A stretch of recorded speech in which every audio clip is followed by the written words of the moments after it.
Fala galera, beleza? Aqui é o Thiago Rocha, professor de Geografia, e nesse vídeo nós continuaremos a falar sobre o processo de industrialização no Brasil, trabalhando agora o governo militar. Antes, se você ainda não é inscrito no canal, inscreva-se, deixe seu like nesse vídeo, vai me ajudar bastante e ajudar a crescer o canal. Então, sem muita enrolação, vamos direto ao ponto, dá uma olhada no slide aí, ó. Industrialização do Brasil, agora a parte 5. Galera, o governo militar, ele vai de 1964, aqui ó, 1964 a 1985. E esse conteúdo é tanto trabalhado pela geografia, que é o que a gente está fazendo aqui agora, como pela história. Só que em geografia a gente vai focar nas questões econômicas, nas principais construções, nos principais investimentos realizados durante o governo militar. Mas nós precisamos entender também um pouquinho do contexto histórico, como que os militares chegaram ao poder.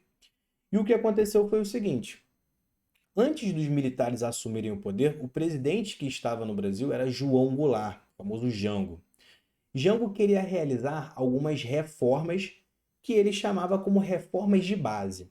João Goulart queria realizar reformas tributárias, reformas bancárias, eleitoral, reforma agrária. E todas essas reformas foram vistas como uma tentativa de colocar no país um regime comunista.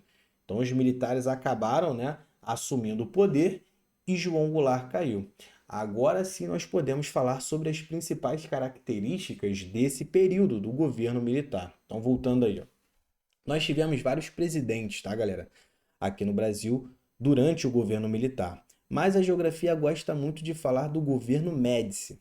Por que o governo Médici foi importante? Por que a gente fala bastante dele? Galera, o governo Médici ele foi responsável por um grande crescimento econômico no país durante o governo militar. Para vocês terem uma ideia, durante o governo Médici, o PIB do Brasil, ou seja, o produto interno bruto, a soma de todas as riquezas produzidas no país, era superior a 10% ao ano. Isso quer dizer que durante o governo Médici o Brasil ficava 10% mais rico, o que é muita coisa. Para vocês terem uma ideia, eu estou gravando o vídeo agora, né, em julho de 2022, e as estimativas é que o Brasil cresça em 2022 apenas 1,5% comparado com o ano passado. Mas durante o governo Médici o Brasil crescia 10% ao ano. E vale lembrar também o seguinte: quando os militares assumiram o poder, a economia brasileira ela estava arruinada. Isso ainda fruto do governo JK, que foi até 61. JK, para realizar 50 anos em 5, pegou muito dinheiro emprestado e toda essa dívida externa que foi gerada durante o governo JK fez com que a inflação disparasse. E essa inflação foi sentida no governo de João Goulart e foi sentida também no início do governo militar. Quando os militares assumiram o poder, a economia estava arruinada. A economia brasileira estava declinando, mas os militares conseguiram reverter isso, fazendo com que a economia brasileira ela desse um salto. Por isso também esse período do governo militar ficou conhecido como o milagre econômico. Milagre econômico foi de 1968 a 1973. O milagre econômico foi justamente esse rápido crescimento econômico do país, essa reversão do problema econômico quando os militares assumiram o poder, beleza? Só para vocês terem uma ideia, o Brasil era a 43ª economia mundial em 1964, quando os militares assumiram o poder. E quando o governo militar sai, o Brasil era a 9ª economia mundial. O Brasil estava entre os 10 países mais ricos do mundo, o que é muita coisa, tá? Fruto desse milagre econômico. Durante o governo militar, nós tivemos um forte, na verdade, investimento em produção energética. Algumas usinas hidrelétricas foram construídas durante o governo militar. Os dois maiores exemplos, né? A usina de Itaipu e a usina de Tucuruí. Durante o governo militar, nós também tivemos forte investimento no setor de transportes, principalmente na expansão da malha rodoviária, tá, galera? Para vocês terem uma ideia, o governo militar criou um programa chamado Plano de Integração Nacional. Os militares diziam que era preciso integrar o território brasileiro para não entregar. Então, a melhor forma de você conectar o território brasileiro, as regiões do Brasil rapidamente, é a partir da expansão rodoviária. Algumas rodovias foram criadas durante o governo militar, a gente vai falar sobre isso. E investimentos maciços também na produção, no investimento na comunicação, perdão. Algumas construções aqui, ó, importantes do governo militar. Recentemente, a prova da ESA montou uma questão sobre isso, pedindo, né, as construções do governo militar. Então, nós temos aqui, ó, a usina de Itaipu, construída na década de 70, né, em uma parceria com o Paraguai, e a usina de Tucuruí, que foi construída para dar base ao programa Grande Carajás, lá no estado do Pará. A gente falou disso na aula de distribuição mineral. Os militares também começaram o Programa Nuclear Brasileiro, né? Construíram a usina nuclear de Angra dos Reis, construíram a famosa ponte Rio-Niterói, aqui no Rio de Janeiro, que pode cair na sua prova também como Ponte Presidente Costa e Silva. Os militares também construíram a rodovia Transamazônica, considerada aí uma obra faraônica devido ao grande dinheiro gasto nessa rodovia. O objetivo era conectar o Nordeste à Amazônia.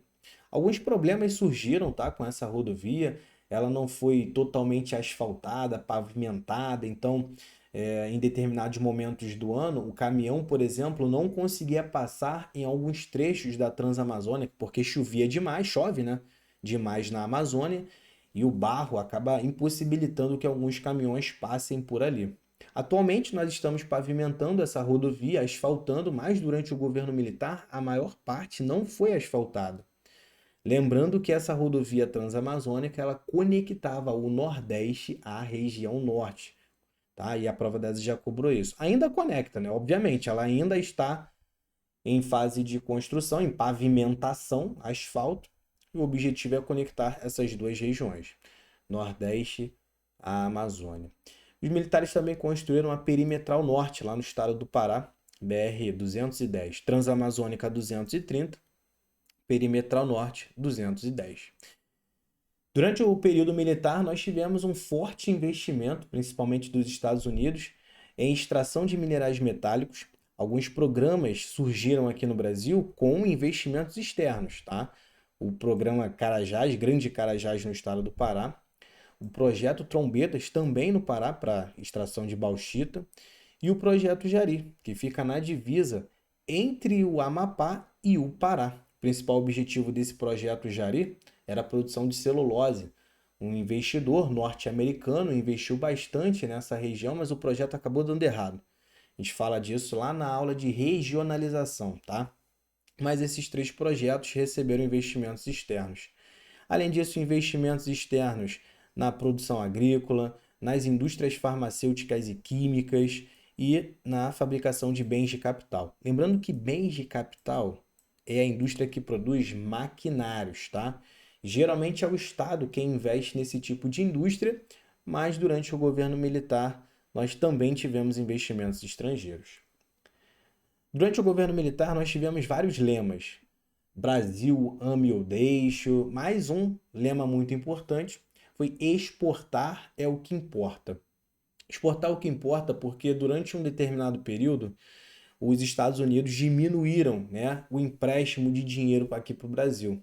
Então a gente tinha que aumentar a nossa pauta de exportação até para conseguir pagar a dívida que foi adquirida nos governos anteriores. Então a gente precisava exportar cada vez mais mercadorias para ter uma balança comercial favorável. A gente precisava vender mais, exportar mais do que comprar, do que importar. Então esse lema foi muito importante. Durante o governo militar, alguns programas acabaram sendo criados com o objetivo de levar desenvolvimento econômico para algumas regiões. Então, ó, a gente até falou disso no governo JK. JK criou a Sudene e durante o governo militar eles criaram a Sudan, Superintendência de Desenvolvimento da Amazônia, em 1966. Criaram a Sudeco para levar investimentos para o Centro-Oeste, em 67.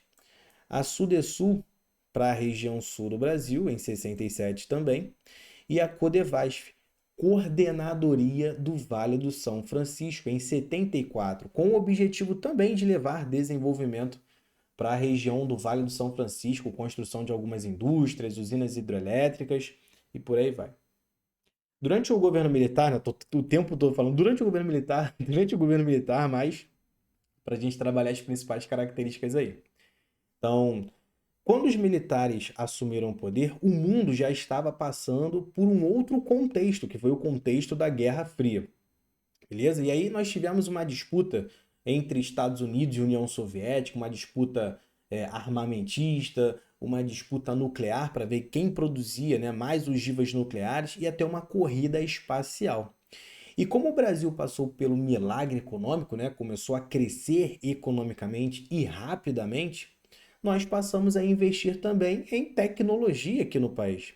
E construímos uma base muito importante, uma base espacial muito importante, que fica em Alcântara, lá no Maranhão, para lançamento de alguns foguetes. E é considerado aí uma das maiores bases aeroespaciais do mundo, tá?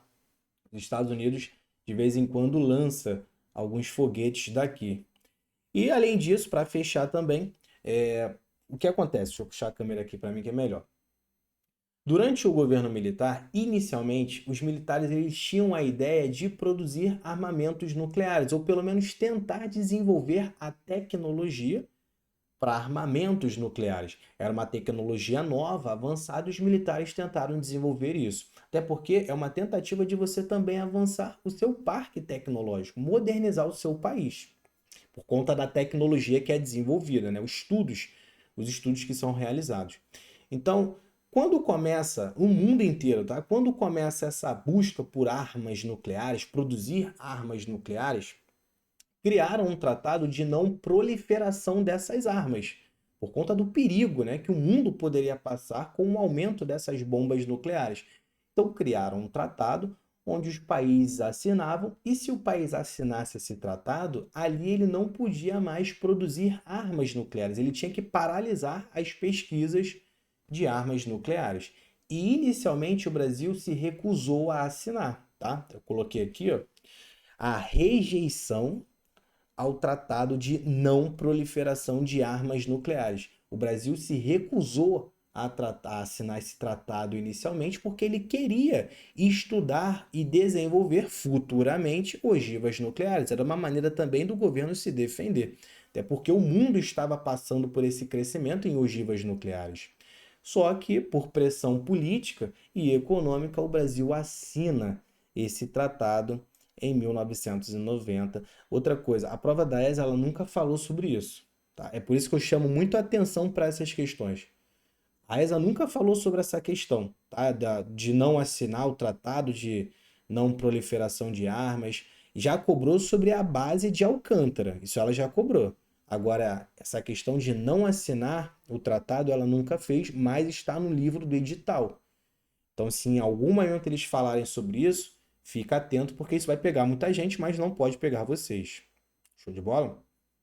Existem algumas polêmicas, tá? Envolvendo aí o governo militar, a questão da concentração de renda, o aumento da concentração fundiária no país.